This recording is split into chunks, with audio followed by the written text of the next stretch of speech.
Do you know what time it is? It's supernatural story time. And if you're easily scared, and even if you're not, there's only one thing left to do. Just turn off the lights, because these are stories that you listen to only in the dark. Far from the city.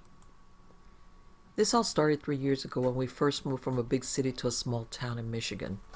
After living in Detroit my whole life, the small town, or more accurately, the huge forest that surrounds my house, is eerie at times. I always chalk most of it to the fact that I've always been a horror junkie with an active imagination, until I started seeing things. I know this sounds typical, right? Spooky fog and deep woods, a teenager all alone with only their small mutt and smaller chihuahua for protection. I guess that's why I never said anything any time. Something happened. It's getting harder to ignore, though, now. My first year here, I always had trouble sleeping. I blamed it on the neighbors' rescue dogs and the deer. Anything that seemed logical. I was desperate. Even more so after my first Michigan storm. There was a thick layer of snow and a thicker layer of fog. My little mutt of a dog, my baby really, was outside, and I was trying to get him in before the snowstorm hit hard again. He thankfully ran in. We don't have a fence, and he runs free. Before he saw it. I'm still not sure what it was. It looked like the wolf the size of a bear, and was slowly walking from my neighbor's barn to the woods we owned. I brushed it off as a bobcat or maybe a coyote who grew crazy big. It was my first winter and the first time I'd seen a wild animal other than deer, so to me it made sense. I was stupid. The rest of the year followed smoothly, with me growing used to the heavy breathing-like sound that the deer made and never seeing that dog thing again. The next year was when shit got bad. I had biology and we were watching some type of documentary when a sub was in, and that's when I heard it. A buck snort. A proper one. The scary part is it wasn't what I'd been hearing the past year. This sound was sharp and distinct. It wasn't the soft yet heavy breathing that had been sounding like it had been pressed right on my window. I was scared. No, terrified. Whatever that sound I'd been hearing, it wasn't from a deer. I don't know what it was from. I started looking for odd things. Things that might let me figure out what was lurking behind my house. I noticed paw prints in my dirt driveway throughout the year. I pointed them out to my brother once, not saying much about them, hoping that he'd brush it off as my love of dogs. He claimed that they must belong to the neighbor's rescue mastiff. That soothed me and my fears. It explained everything, more or less, so I let myself believe it. Why did I keep letting myself not see what was in front of me? As the year went on, I hung out with my brother and his friends. They were cool, and we'd all play video games together. It was all fine, until one of his friends reviled one of his favorite interests. Horror stories. More accurately, urban legends, his favorite being that of the Michigan Dog Man. Look it up if you don't believe me. I didn't believe him, but it's a legend often spread in the youth of small towns in Michigan. The Dog Man is a large creature, much like a werewolf but bigger, and harder to trace. He's intelligent and stalks his prey long before he catches it. A master of disguise and morbid monster. I still keep shrugging it off, just as some fake story like Bloody Mary, but I'm starting to doubt myself. I keep hearing people walking at night, even though my neighbor works at night, and when I go for walks, I always see large shadows in the distance, too large to be deer or even a bobcat. It's getting eerie how often I'm seeing this figure, and how much my previous logical reasons are starting to fail. My neighbors put up a fence, yet the paw prints in my yard are still there, and they keep getting bigger. The barn down the road is putting up a search for whoever stole their chickens and goats. The weirdest part is today, we've been hearing whistles, the kind you give to call a dog. The first one happened during breakfast, and all three of us heard it. My two dogs went crazy and started barking at the woods, even though we couldn't see anything. Later on, me and my brother heard it again. It was faint, as I am deaf in one ear, but it was there. The dogs ran and tried to run to the woods again. My mom said it must be too high-pitched for her old ears. My dogs are barking at the woods again. My neighbor works the night shift and our landlord is out of town. Yet I can almost swear there's a man standing about 2 yards into our property. Beware the woods of Michigan. I think there's something living in them. Still far from the city. I used to love the lake, any lake or river, honestly. Maybe it's a Michigan thing, but it feels so much nicer than any other beach I've been to. Maybe another Michigan thing is how fucked up the nature of it is. I have another story about when I lived in this small town. I moved again, but now I'm near a new danger. The bodies in the lakes. Maybe I'm crazy, maybe my beds are making me see things, but it feels so real. It started when I first moved here. My therapist wanted me to go out in the lake to relax so I can think. I have trouble with that sometimes. So I rented a boat and took to the waters of Lake Michigan. The first few times were great. I could think and yet clear my head and get a small tan in the summer sun. I was in love with the water. Then I went for a dawn sail. I wanted to see the sunrise on the water. As I pulled up to the docks, I noticed something crawling out of the water. It looked like a woman, but it was too cold for a swim. I sat in my car waiting. I felt safe inside the car. It might be a piece of shit, but it's strong and has never broken down. As the woman walked out of the water, I noticed that she looked odd. Her skin was bluish and had what I could assume was green bruising all over. Also, she was nude. But it wasn't vulgar. She was shapeless and smooth like a porcelain doll from hell. Her hair looked like heavy white dreadlocks with plants and mud caked through it, and it went down to her knees, yet it didn't seem to weigh her down. Then she got closer still, and I saw it. Her eyes, oh God, her eyes, or lack thereof, were dripping a thick black liquid that seemed to absorb the light, making her eyes and freckled cheeks look like they were missing parts and an endless hole replaced them. I was terrified. I couldn't move. I just stared as she reached my car. She had no eyes, and yet I knew she was staring at me through the windshield. Her lips were full and purple, like she died of asphyxiation. They were opened. When her mouth was fully open, I saw rows and rows of sharp teeth. She raised her arms that seemed to be covered in decay, so much to where I didn't know if her limbs were webbed or if her flesh was sticking to itself. And she screamed. If you could call it that. The sound pierced my eardrums like a sharp static, and a howl fused together. I saw dozens of bodies in similar decay start rising from the lake, with the sunrise now behind them. I slammed my car into reverse. Fuck today's boat ride. Fuck any boat ride. I drove home as fast as I could, frantically checking my mirror every other minute. When I got home, I ran upstairs and curled up under a blanket, and now I'm thinking about what I saw. I don't know what's living in Michigan's woods or lakes, but I do know I miss the city, and I no longer like the lake. In the belly of the beast. Of all the frightening things I've encountered on my hunting excursions, the most horrifying scene I've ever come across was the brutal deaths and devouring of the Henderson family. I'd met a fair share of entities that liked to kill people in grotesque ways, and plenty that counted meat among their normal diets. But the nauseating thing about the Henderson family massacre is the fact that their 8-year-old son was missing. Plenty of his DNA was found at the scene, but there was not a scrap of flesh or fragment of bone recovered. I had received information about this murder from a source in the local police department.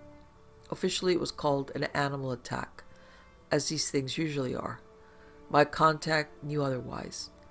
He'd seen briefly into my world last I was in town and knew he needed a more unconventional approach to this one.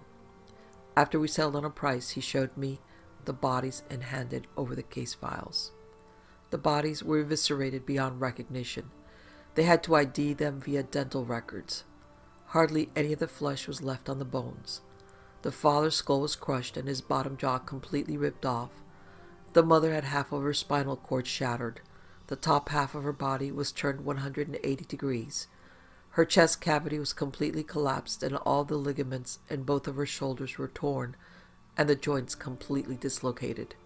The eldest child was missing several body parts, and their youngest son was missing completely, as I had said before. Reviewing the evidence that had already been collected led me to the same conclusion as the police. Some unknown animal, the police believed it was a cougar, broke and found its way into a home and killed and ate the family within. Sometimes the simplest solutions are the correct ones, but that left two questions. Why did my contact think he needed me? And where is the second child? I made my way over to the Hendersons' place to check for myself.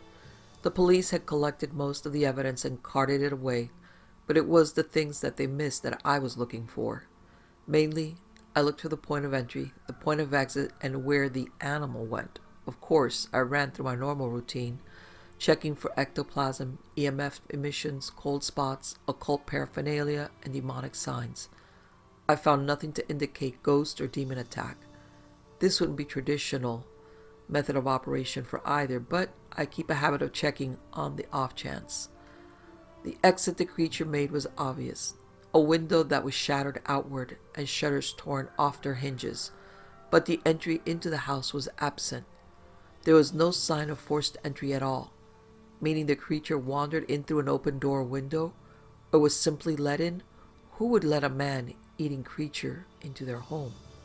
Now, I don't blame the police for missing this next part. They aren't trained in tracking wild animals or paranormal creatures, so why would they even bother looking for it? But the creature left an obvious trail to the trained eye. While it left not a drop of blood in its wake, broken twigs, bent blades of grass, and overturned stones all led away from the house into a small wooded area that backed up to the nearby mountains. I had been in town for a little more than 4 hours at this point, and the sun was beginning to set. I had two options. It's always two options, isn't it? Do or don't, left or right, stay or go.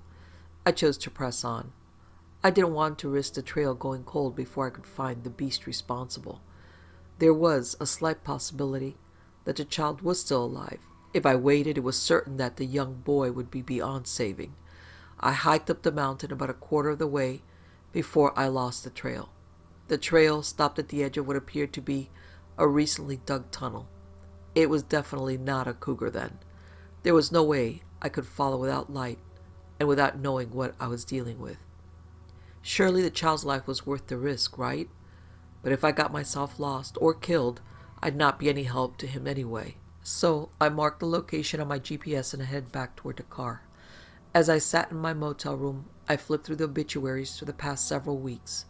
Nothing similar to this had happened in the area, though random animal attacks on the mountain trails were common. No one had been slaughtered and eaten like livestock in their own homes, and no children had been abducted. Whatever this thing was, it was either new, just passing through, or had a specific connection to the family.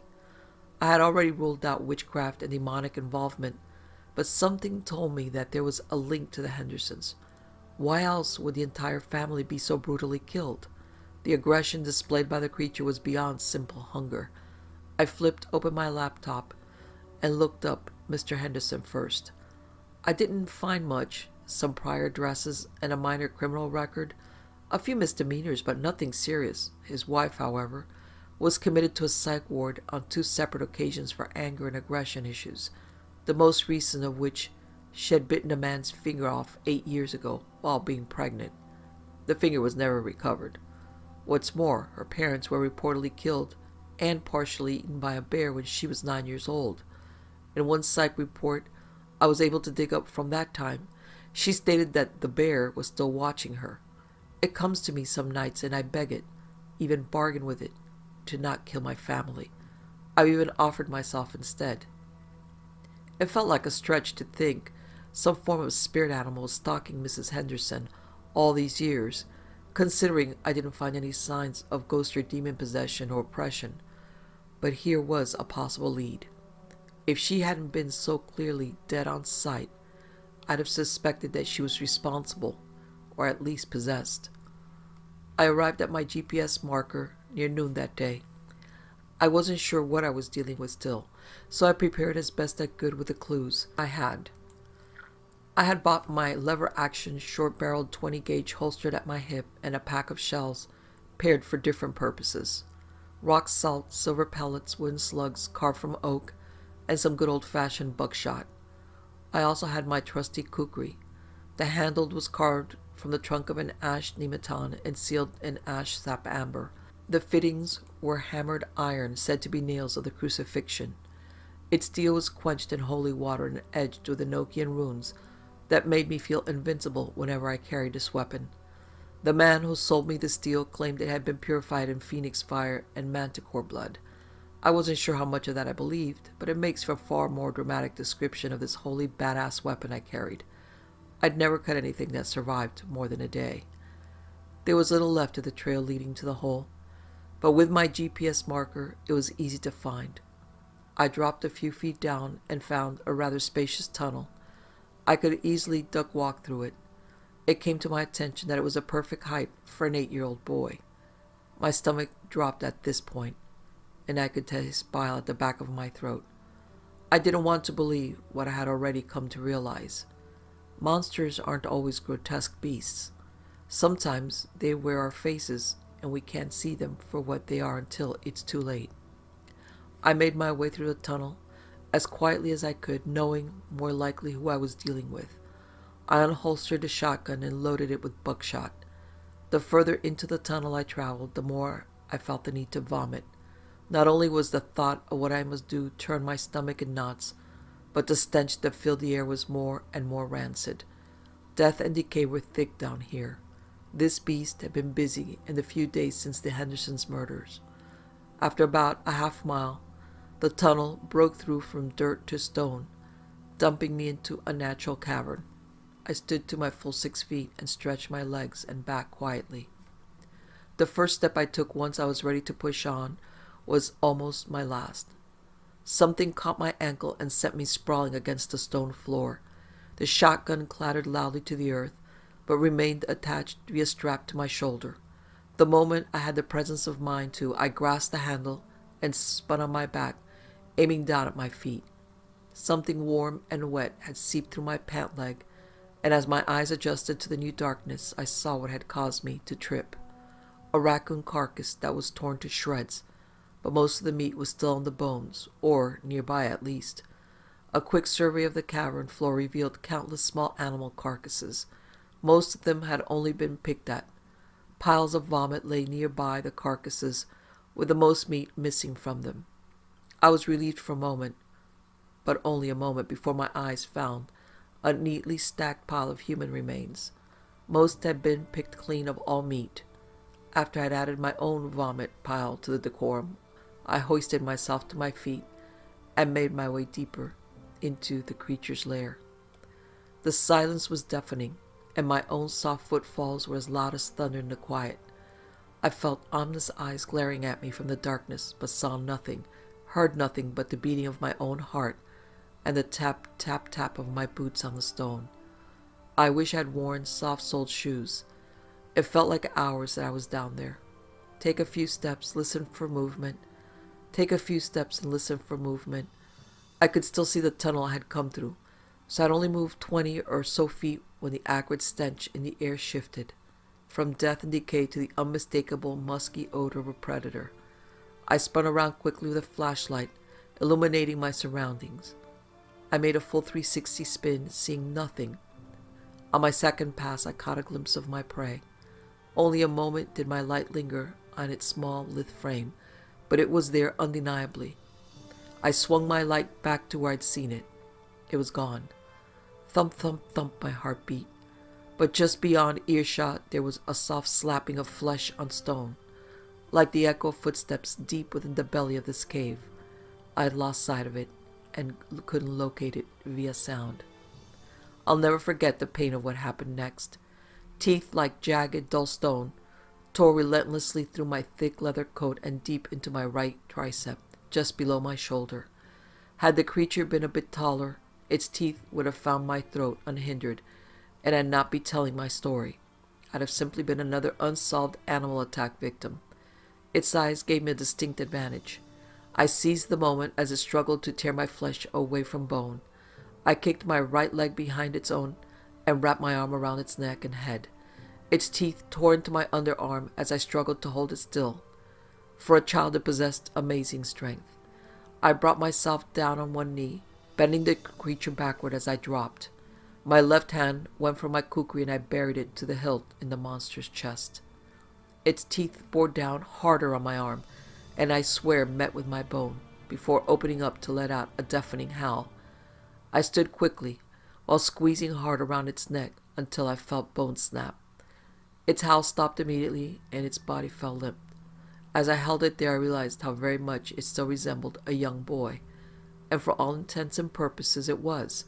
I laid the body down amongst the other carcasses and shone my light on his face. It was, as I feared, the young Henderson boy. There was a thin layer of hair coating the child's body, almost like a wolf pup's down, but much finer and thinner. I pulled my blade from his chest and listened for a pulse. Before I could accurately assess whether it was indeed dead, I was taken off my feet. A tremendous force blew the wind out of me and sent me sprawling amongst the animal carcasses. As I rolled to recover, I could tell at least 3 of my ribs were broken. I struggled to breathe and raised the barrel of my shotgun in the direction of the attack. There was a deep grunting sound, almost like someone was playing a wolverine in slow motion to lower the tone. This creature lumbered silently into the flickering glow of my cracked flashlight. It was easily larger than a black bear, but was shaped wrong. Its front paws were more like hands, curled so it could walk on its knuckles. Even though its thick mossy green fur, I could see its powerful muscles ripple with every movement. And its elongated muzzle was an arm, a human arm, no doubt belonging to the older Henderson child. The bear regarded me with indifferent eyes, as if I was an afterthought to its current task. It lowered its snout and dropped the appendage near the body of the young boy and nudged it closer. When the child refused to move, the creature nuzzled his chest almost caringly. Dark blood oozed from the deep chest wound and coated the beast's snout. Only in that moment of realization did the monster regard me again. This time it eyed me not with indifference, but with a searing hatred that still chills me to the bone. Before it could act on that hatred, I put a round of buckshot in its hide, then another. My hand flew to my breast pocket, grabbed 2 more shells, and pumped them into the creature's flesh as well. I didn't have time or presence of mind to discern which shells would be effective, so I used all the time that it gave me to put as much fire forward as I could. I should have brought more ammo. I was out of ammo before it was on me. It could have covered the distance before I'd pulled the trigger the second time, but it seemed to shrug off every round as if it wanted me to know that it was futile. It rose up onto its hind legs, easily reaching a height of 8 feet, and let out a deafening, booming howl that caused my ears to ring for hours afterwards.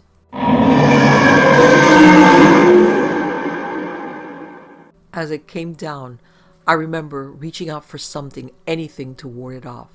The memories are a blur now of what happened next. I grabbed something sharp and lifted the sharp end toward it as it came down.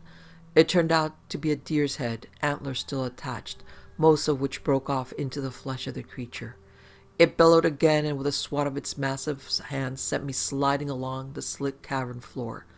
I struggled to move as fast as I could to recover, but it was on me again. I narrowly avoided its teeth. I don't know how many times before I somehow managed to get on top of it. I managed to wrap my arms around its neck and my legs around its torso. My lungs were burning and I could feel my broken ribs tearing through my skin. I stretched my back out as far as I could in the hopes of crushing the creature's windpipe. I could feel the esophagus giving way and the monster struggling to breathe. I was going to do it. Maybe I would survive. And then it rolled over. The air went out of my lungs and my bones strained and cracked under its weight. Had it only laid atop me for a moment or two longer, I'd have been dead. But it rolled back to its feet, wheezing and gasping as its throat for air. With the little strength I had left, I pushed myself from the ground and grabbed my kukri from the bloody pool surrounding the young Henderson boy and dragged myself towards the creature. My vision was starting to blur from the pain in my side, and I gripped my teeth and steadied myself. It lunged for me one last time. I stepped to the side, clumsily and brought the blade down. I attempted to cleave the thing's head from its shoulder, but instead buried the axe-like edge into the base of its skull. Its body went limp instantly, and I could hear the last of the air escape its lungs. I wanted to pass out there and then, but I gathered a second wind, wrenched my blade from its skull, and hacked away like a lumberjack, turning stumps into kindling. It took too many swings, but the creature's head separated from its shoulder. I still wasn't positive of the creature's identity, so I used the most basic rule of hunting evil. When in doubt, kill it with fire. I dragged myself out of the tunnel and pulled the necessary items from my trunk. A simple Zippo lighter and a small flask of consecrated oil, normal kerosene and gasoline blessed by a priest. I doused the bodies and set them aflame. The moment the fire reached the boy's body, he jumped back to his feet and lunged for me. Rule 2. When dealing with unknown adversaries, decapitation, always. It took a single swipe of my kukri to sever the boy's head from his neck, and he fell dead. Again. I lit the oil once more and let the flames do their work on the entire cavern. After an hour, I called my contact at the police department and told him where to find the body. The boy had been dragged away by the bear to be devoured later. I found the bear's lair and set it on fire to smoke it out. When I went to investigate, I found several corpses, animal and human. He didn't believe the story, but most would be more willing to accept that than the alternative. The cops kept the whole incident under wraps. Very little, if any, information made it to the media. Last time people really started believing in things that go bump. Countless people were accused of witchcraft and put to death, and most are still pissed about it. Turns out the boy and his beast were rougarou, a hybrid creature of the Native American Wendigo and the French loup-garou. Much like the Wendigo, victims of the curse are born into it. Most live normal human lives with little or no indication of the genetic mutation. However, like the Wendigo, if a rougarou consumes human flesh, he will begin to lose himself to the monster within. Unlike the Wendigo, however, the rougarou changes appearance and size as well. Rougarou are, like the loup-garou, pack-oriented animals. They tend to search out others of their species and turn them over to their bestial nature. The line from Mrs. Henderson's psych report struck me. I've even offered myself instead. Did this mean that the beast was actually the child's father? It would make sense. In my professional opinion, Mrs. Henderson was in fact a Wendigo, introduced to the taste of human flesh at the age of 9, when the rougarou killed her parents and forced it to eat. She was able to control her cravings by occasionally eating the dead hikers that the beast killed, and some intense hypnotherapy and psychiatric help. However, her youngest son could not control his urges, being in the presence of another rougarou, and having consumed human flesh while still a fetus. He was doomed to transform into a full rougarou in time. The mother probably helped herself to some long pig that night at dinner. The child lost control and killed his entire family. The father and older sibling were killed as prey, but the mother wasn't eaten. She was most likely killed while attempting to control her son. He fled into the woods and his father took him in, a newly awoken rougarou. He must have felt as if he were starving, but no meat can satisfy like human can. So the adult left the den to find some man meat to feed his cub. That's when I found the lair. It's never easy to kill a child, but it was too dangerous to let live. The adult just happened to get home too early. At the end of the week, I collected my pay and moved on. Someone else had called on my services, and I never turned down an opportunity to put down a demon. We'll discuss that job another time. Rougarou. I'm originally from South Louisiana, and I grew up in a little house on a levee next to a bayou so small it doesn't even have a name on any map. I'm what they call around here a coonass, the Cajun equivalent of a redneck, and not ashamed to admit it. My people are, for the most part, salt-of-the-earth people. You won't meet a kinder, gentler, more hospitable group of people anywhere. Now, it's true that a lot of my neighbors never graduated high school, but I studied hard and worked hard and ended up graduating from LSU with a bachelor's degree. That's important because the story I have to tell is not coming from some uneducated hick who believes in superstitious nonsense. I know enough about the world and science to know what's real and what's not, and that's exactly what makes this story so unbelievable. As I mentioned, I'm a native of this area, so I know all of the folklore associated with this part of the Deep South. Stories of swamp creatures and voodoo queens and all manner of ghostly beings. I've heard them all. One of the most feared of all mythical creatures in these parts is the rougarou, thought to be a mispronunciation of the French word loup-garou, literally werewolf. The rougarou is said to prey on those who don't follow the rules of the Catholic faith, followed more or less strictly by the majority of the population of this region. Still, there are those who have been rumored to be victims of the rougarou, who were strong adherents to the faith. The thing is, to a lot of people, many of them who have been on this earth a lot longer than I have, will swear on their grandparents' grave, something that is never done lightly, that the rougarou is real. After I graduated from college, I was still unsure of what I wanted to do with my life. I had planned on going on to law school and becoming a lawyer, but the horror stories I heard about how tough law school was and the brutal life of a first-year associate, even after they graduated, was enough to make me reevaluate my future. Maybe working a real job for a while would give me the perspective I needed to help me make a decision. And if I still wanted to go to law school, maybe I would have saved up a little money to help defray the cost.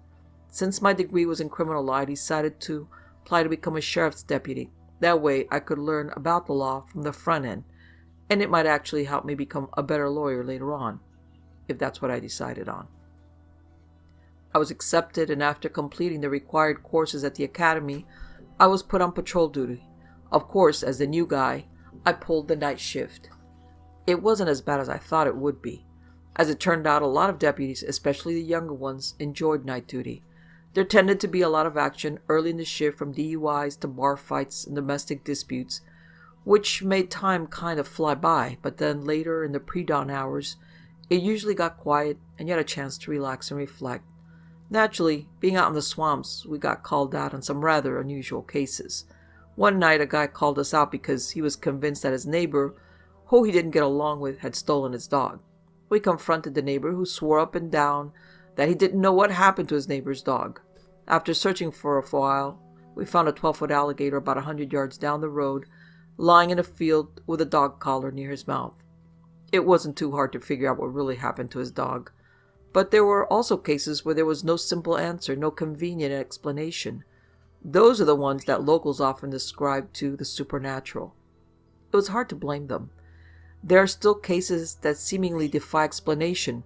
One time a lady called us to report some unusual activity out in her barn. When we arrived, she explained that for the past 2 evenings after dark, she heard noises out in the barn where she kept her horses that she could not explain. When she went out to check, there was no one about, but the manes on the horses had been braided. There was no explanation for how it could have been done. The horses had not been harmed, but the braiding job was so intricate that it would have taken a person hours to have done it by hand. We did a thorough search of the property but found nothing. That in itself was unusual because it had recently rained and the ground around the barn muddy enough that anyone going in or coming out would have left footprints, no matter which direction he had come from. After that evening, it had not happened again, or at least she never reported it again.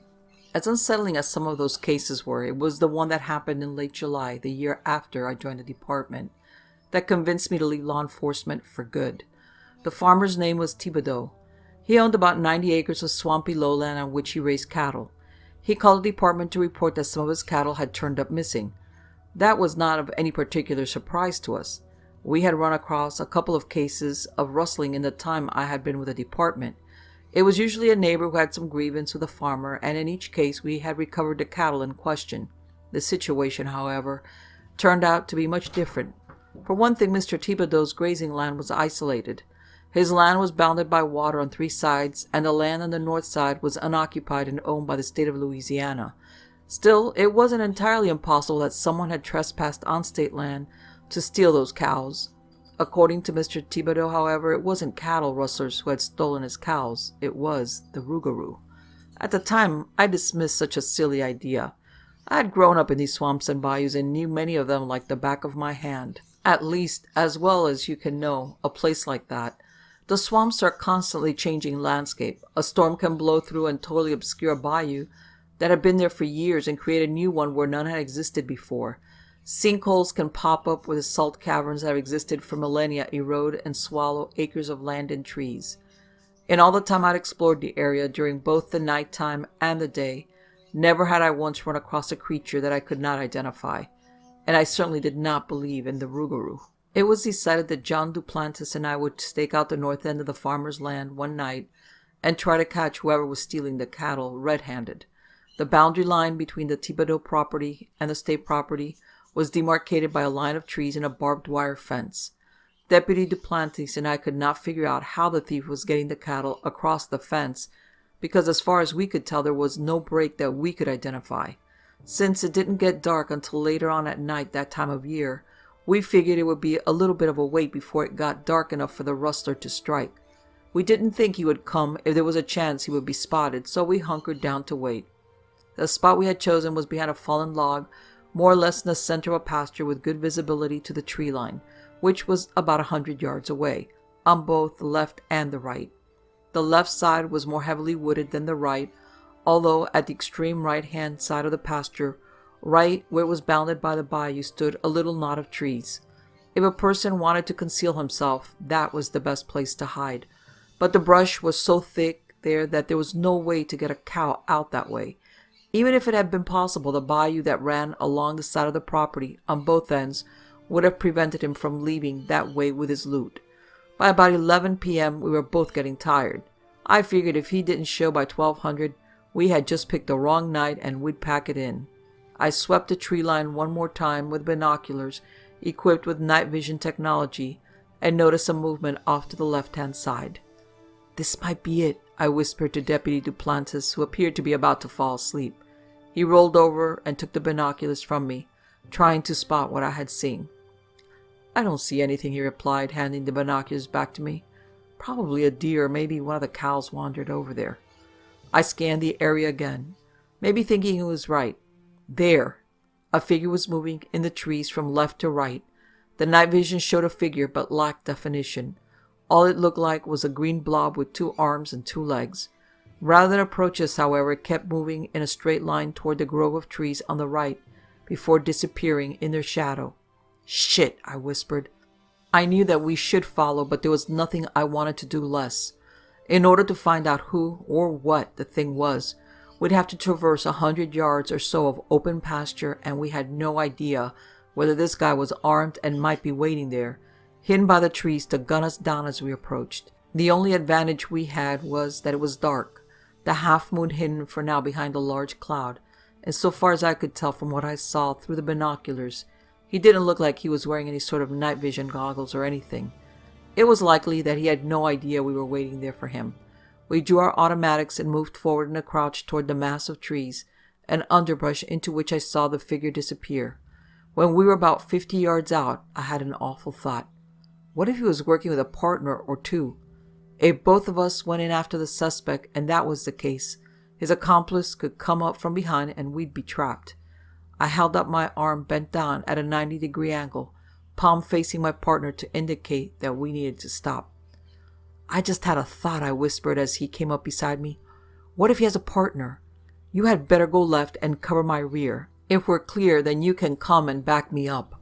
"Affirmative," he replied, then broke off to the left to make sure we weren't going to be followed. As I approached the knot of trees, my heart was beating out of my chest and the hairs were standing up on the back of my neck. What we were doing out here, I had to be crazy. All the guy had to do was pop out from behind one of those trees and I'd be an easy target. Sure, I was wearing my vest, but a slug from a handgun would knock me off my feet, and then he could simply walk up and shoot me in the head. I neared the big oak tree that marked the entrance, if you could call it that of the wooded clump, and slipped into its shadow. I could vaguely hear some sound coming from up ahead, but it was too overgrown and too dark to see. Even if I could use my binoculars, they wouldn't be of any use at this range. I crept forward, using the tactics I had been taught, feeling the ground with my toes, to ensure I wasn't stepping on any twigs that could snap and give away my position. Still, the going was tough as dozens of prickly vines tried to attach themselves to my uniform. The sound was louder now as I got nearer to whatever I had seen across the field. It almost sounded as if someone were chewing on something, but it was hard to tell. It was then that I noticed the small clearing in the trees. From the outside, you would have never known it was there. I moved forward and felt something odd under my feet, and when I looked down to see what it was, I realized I was standing on the skin of a recently eviscerated cow. Without a conscious thought, I gasped and then quickly realized my mistake.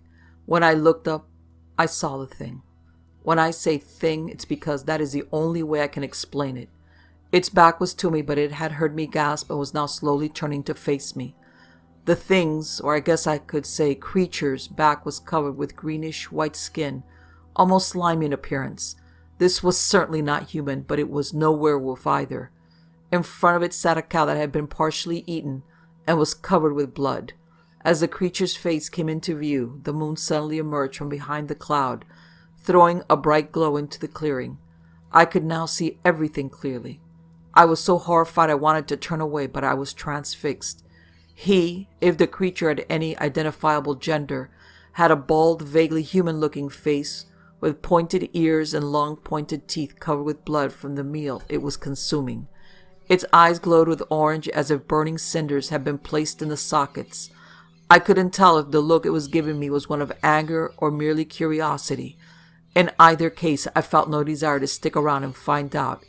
Even though I had a firearm, there was no guarantee that it would stop that thing if it got in its mind to attack. By the time I started backing away, keeping my eyes trained on the thing in case it started to move towards me, John Duplantis came up from behind me. He took one look at the creature, uttered a barely audible, "Oh my God," and bolted back in the direction from which he had come. When I felt sufficiently safe, I turned and ran as well, checking behind me to ensure that I was not being followed. We both ran all the way back to where we had left the department SUV and drove back to the station without saying a word. The next day, I handed in my resignation. I didn't give any explanation other than that I had decided to explore other career opportunities. The sheriff said that I was a good deputy and he was sorry to see me go, but I'm sure that he had enough experience in the job to know that sometimes it was best not to dig any deeper. I eventually ended up as a writer for a small newspaper in Mississippi. It pays the bills and it's something I enjoy, for now. From time to time, I hear stories about strange things that go on in the woods outside of town, and every so often I get asked if I would be interested in investigating them. But I have no desire to pursue anything like that. I'm quite content covering Emma Sawyer's prize-winning Azalea, or the fender bender out on County Road 47 between Ralph Granger's 87 Buick and Tom Perkins' John Deere tractor. I never did know what became of John Duplantis. We never said a word to each other after that night, and last I heard he had moved out west to be near some relative of his. Can't say I blame him.